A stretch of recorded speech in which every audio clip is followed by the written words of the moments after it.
बेटा आज हम लोग देखेंगे कि पोटाशियम डाइक्रोमेट को जो है वो किस तरीके से प्रिपेयर करते हैं, क्या पोटाशियम डाइक्रोमेट की प्रॉपर्टीज और स्ट्रक्चर्स हैं और किस तरह की ऑक्सीडाइजिंग प्रॉपर्टीज जो है वो पोटाशियम डाइक्रोमेट शो कर रहा है। डी ब्लॉक एलिमेंट्स के अंदर काफी ज्यादा इंपॉर्टेंट लेक्चर जो है ये हम लोगों के पास होने वाला है। सबसे पहले मैं आप लोगों के साथ ये डिस्कस करता हूं कि पोटाशियम डाइक्रोमेट का फॉर्मूला क्या है। पोटाशियम के और साथ में Cr2O7, ये हम लोगों के पास एक बहुत ही अच्छा ऑक्सीडाइजिंग एजेंट है जिसको हम लोग K2Cr2O7 या पोटाशियम डाइक्रोमेट भी जो है वो बोल देते हैं।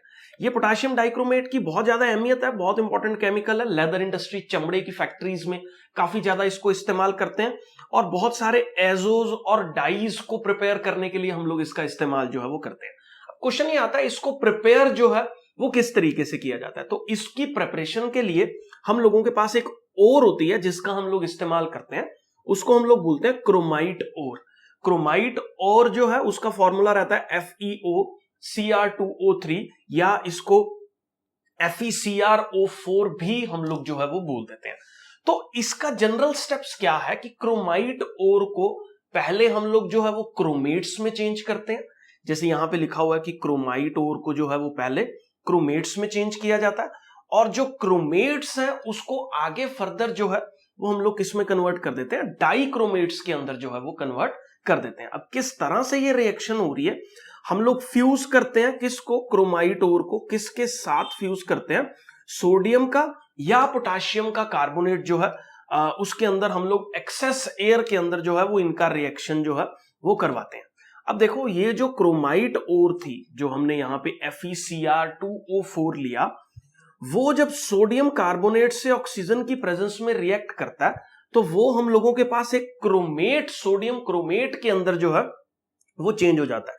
अब ये सोडियम क्रोमेट जो है ये एक येलो कलर का जो है वो हम लोगों के पास कंपाउंड है। साथ ही हम लोगों के पास आयरन का ऑक्साइड और कार्बन डाइऑक्साइड जो है वो रिलीज होती है। इस पर्टिकुलर येलो कलर के सॉल्यूशन को हम लोग जो है वो फिल्टर आउट कर लेते हैं, मतलब अलग जो है इसको कर लेते हैं।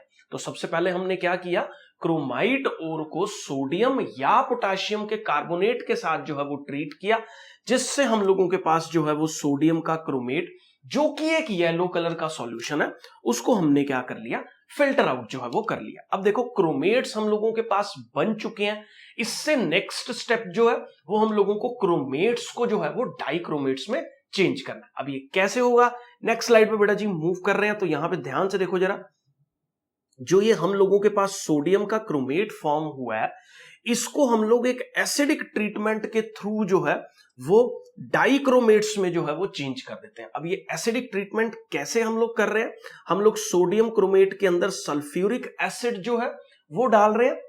ये सल्फ्यूरिक एसिड इसको जो है वो सोडियम डाइक्रोमेट में चेंज कर देता है। एक चीज आप याद रखो, ये जो क्रोमेट आयन है ये एसिडिक मीडियम की प्रेजेंस में डाइक्रोमेट आयन के अंदर जो है वो चेंज हो जाता है। साथ ही हम लोगों के पास जो है वो सोडियम सल्फेट और साथ में वाटर जो है वो फॉर्म हो जाता है। देखो बेटा जब रिएक्शन करवा रहे थे तो हम लोगों ने इसको जो है वो पीछे येलो सॉल्यूशन में जो है वो सेपरेट आउट किया था। अब हम लोगों ने क्रोमेट से जो है वो डाइक्रोमेट बना दिया है। अब हमारा मोटिव है कि डाइक्रोमेट जो है वो हम लोग अलग कर दें। अब इसको अलग करने के लिए बहुत सिंपल है, सोडियम सल्फेट जो है वो लेस सॉल्युबल है और वो क्रिस्टलाइज कर जाता है इस फॉर्म में।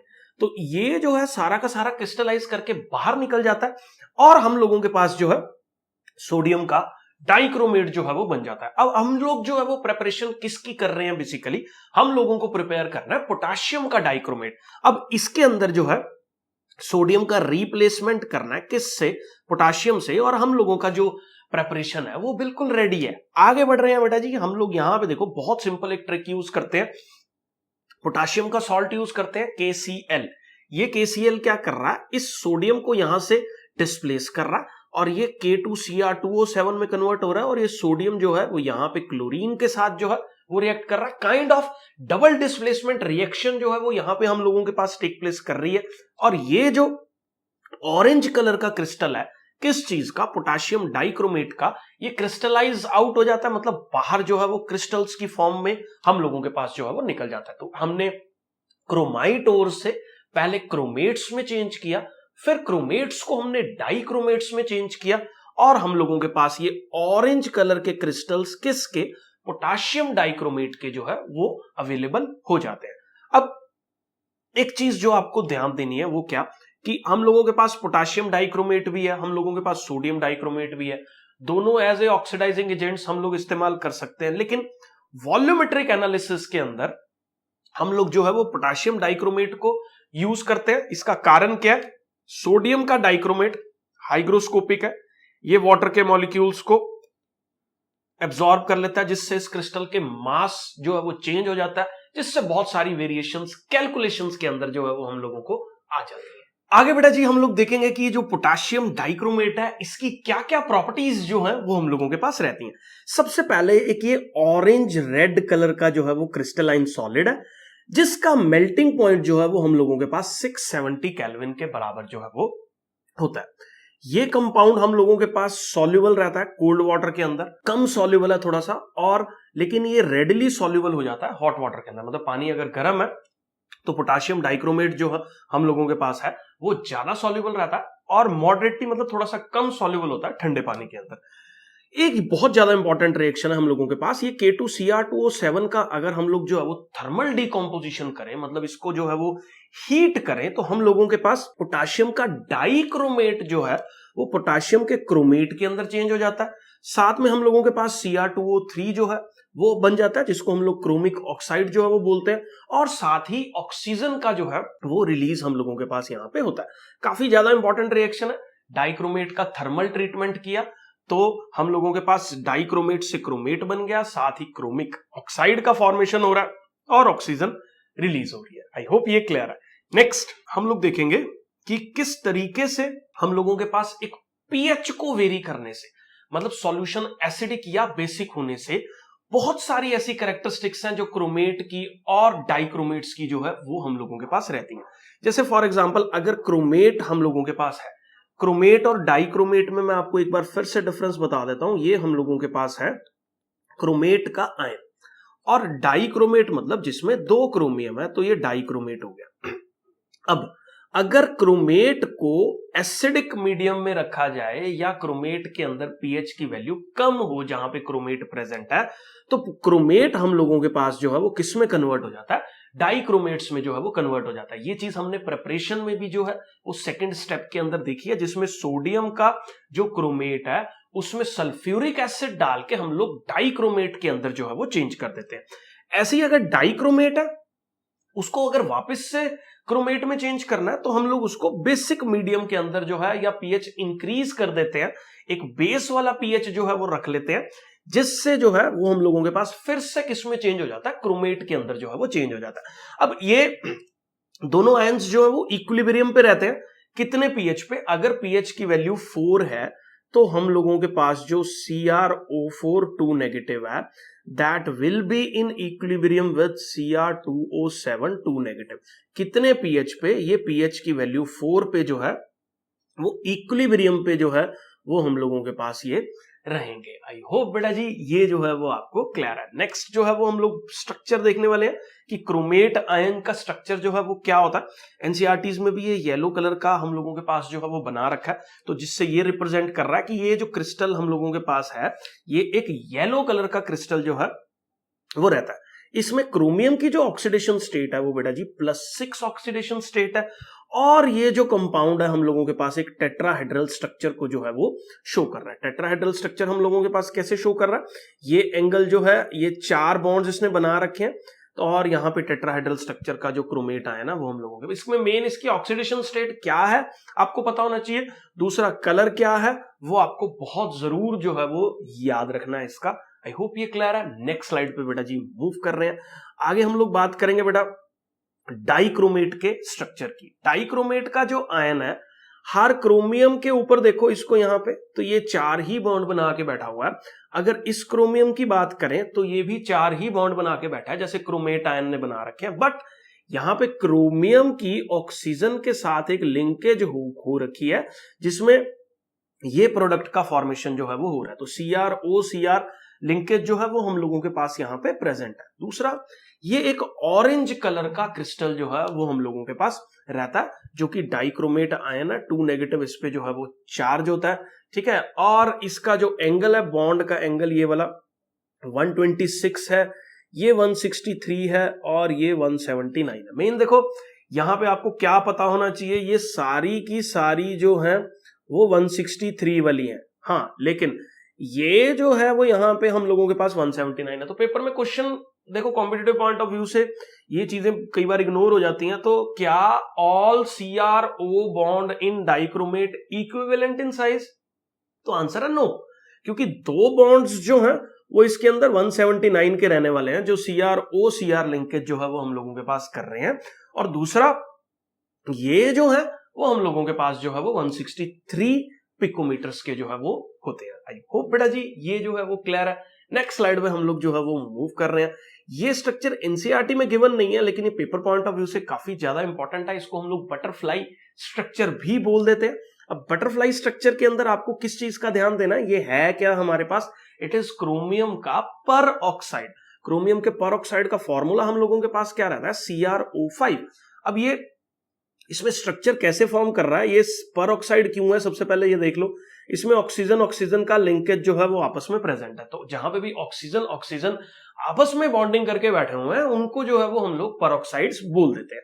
अब यहाँ पे एक तो इसने डबल बॉन्ड बना रखा है, बाकी क्रोमियम के साथ 4 ऑक्सीजन जो है वो डायरेक्टली अटैच है और ऑक्सीजन 2 खुद के साथ जो है वो बॉन्डिंग करके बैठे हुए हैं। बटरफ्लाई लाइक स्ट्रक्चर है।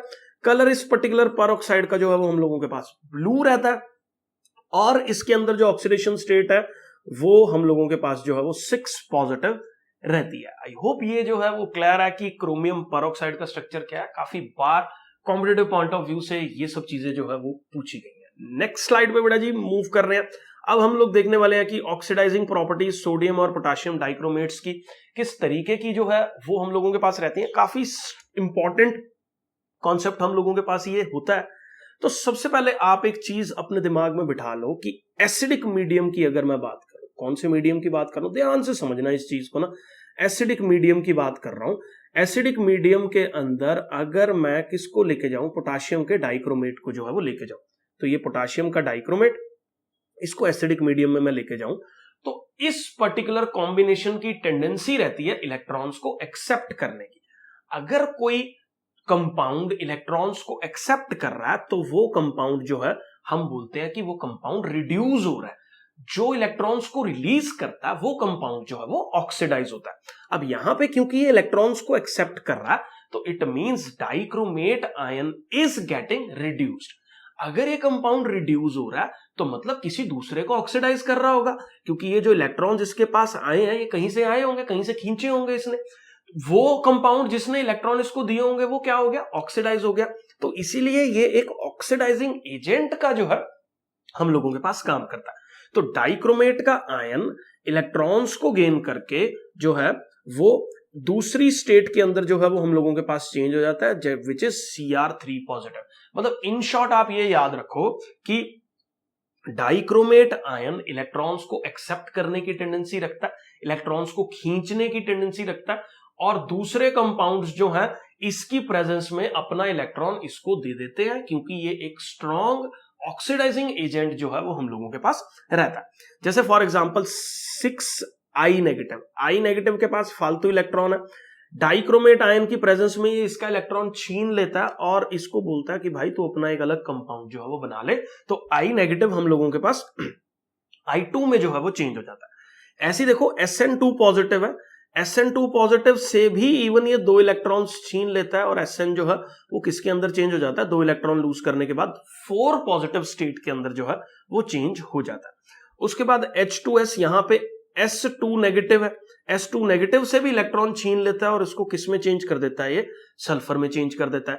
ऐसे देखो आयरन 2 पॉजिटिव है, आयरन 2 पॉजिटिव के अंदर से भी इलेक्ट्रॉन छीनेगा। इलेक्ट्रॉन अगर आयरन 2 पॉजिटिव लूज करेगा तो आयरन की नेक्स्ट ऑक्सीडेशन स्टेट जो कि अवेलेबल है वो 3 पॉजिटिव है। तो आयरन 2 पॉजिटिव से हम लोगों के पास जो है वो 3 पॉजिटिव वाली स्टेट के अंदर जो है वो चेंज हो जाएगा। अब देखो 6 इलेक्ट्रॉन्स गेन कर रहा है, इसका मतलब दूसरा कहीं से 6 इलेक्ट्रॉन लूज कर रहा होगा, तो ये हाफ रिएक्शन है, ये भी हाफ रिएक्शन है, दोनों को अगर हम लोग ऐड कर दें तो हम लोगों के पास इस तरह की एक ओवरऑल रिएक्शन जो है वो हो जाती है, जिसमें डाइक्रोमेट आयन एसिडिक मीडियम के अंदर, यहां पे जो है वो प्लस का साइन आएगा, एसिडिक मीडियम के अंदर जो है वो एक ऑक्सीडाइजिंग एजेंट का काम करते हुए जो भी हम लोग इसमें इस्तेमाल कर रहे हैं उससे इलेक्ट्रॉन छीन लेता है, और जो है वो खुद Cr2O7 जो है वो हम लोगों के पास कौन से वाले कंपाउंड में Cr3 पॉजिटिव वाली ऑक्सीडेशन स्टेट के अंदर जो है वो चेंज हो जाता है। याद रखो ये सारा कॉन्सेप्ट जो है वो एसिडिक मीडियम के लिए ही जो है वो वैलिड है,